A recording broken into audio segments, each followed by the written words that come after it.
Hey, what's up, everybody? Andrew from Fantasy 8 here to give you the top 15 catchers for the 2018 fantasy baseball season. Gonna warn you, it gets pretty ugly, but we'll truck through it.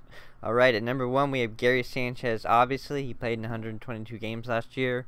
Great lineup, and he's the best power bat at the position. He had 33 home runs with 90 RBIs last season while batting .278, and is the clear number 1 catcher above the rest. He's in a tier of his own. Number 2, we have Buster Posey, who's not the power threat he once was, in quotation marks. He never really was a huge power threat, but he used to hit a few more home runs than he has now. He is an elite source of average and OBP, and he has some lineup protection with Evan Longoria being traded to the San Francisco Giants. Hopefully that'll help his counting stats, namely his runs or RBIs. Number 3, we have Willson Contreras, who only played in 117 games. Great lineup, age 26 season. 21 home runs last year. This kid is up and coming. He is, these guys are the top 3 of the catcher. It's the top 3, and then it's kind of everybody else. It stops after Willson Contreras. If you don't have Willson Contreras, Gary Sanchez, or Buster Posey, wait till the end rounds just to grab a mediocre catcher, would be my advice, unless you get some insane value on someone going forward. And then number 4, we have Evan Gattis, who only played in 84 games last year. He hit more doubles than his 128 game stint in 2016. He had 22 doubles in 2017. He's solidly at number 4 because of his power potential. He had 12 home runs in 84 games. Obviously, he's in an above-average lineup with the Houston Astros. The only problem is the timeshare, but hopefully he DHs when he's not catching. And now that Carlos Beltran is gone, it should be more flexibility there. Number 5, we have Salvador Perez, who had a career high in home runs with 27 last year. His second half swoon is well known by the fantasy community by now. He only hit .230 with 9 home runs in the second half. And obviously the lineup's been gutted in KC. So we'll see going forward what happens with Salvador Perez. Number 6, we got J.T Realmuto with a career high in home runs with 17. His lineup was also gutted. He'll have more value if he's traded. BABIP took a tumble in 2017, which explains his lower average, which really wasn't that lower. It was only 278, but his BABIP did fall, and that's why his average was under 300. And he hits a lot of doubles, so that's good there. Number 7, we have Willson Ramos, who had an injury-shortened season. He only played in 64 games. Again, the theme going on here, a lineup being gutted. Evan Longoria's gone, Logan Morrison's gone, but he still has the upside from his 2016 season when he was with the Nationals. Number 8.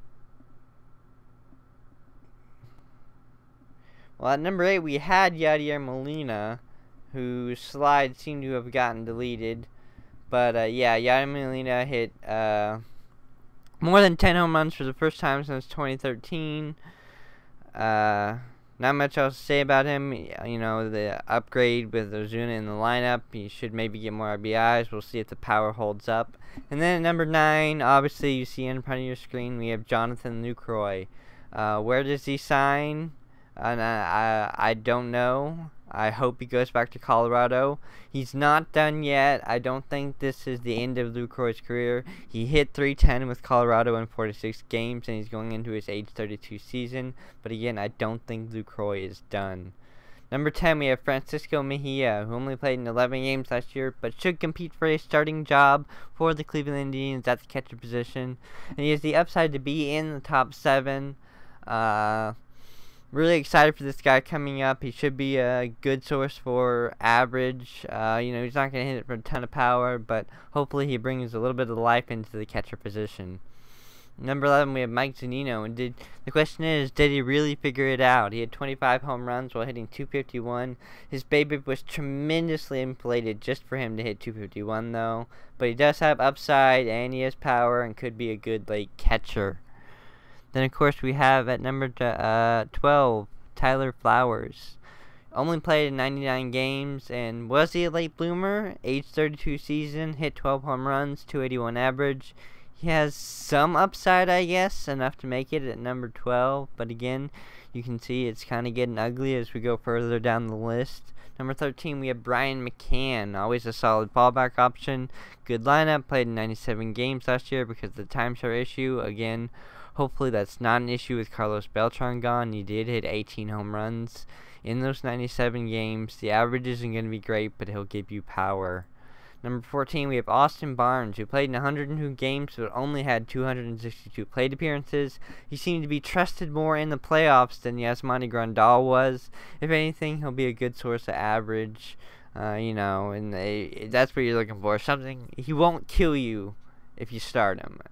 And that's what you're kind of looking for when you're getting to catchers at this point. And number 15, we have Alex Avila, who played in 112 games, was traded to the Cubs mid-season. Still don't know where he signs. He has yet to sign.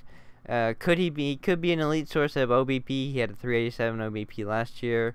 I'm not sure last year was completely legit, but we will see. That is the top 15 catchers for the 2018 fantasy baseball season. For Fantasy Aid, I'm Andrew, and thanks for watching.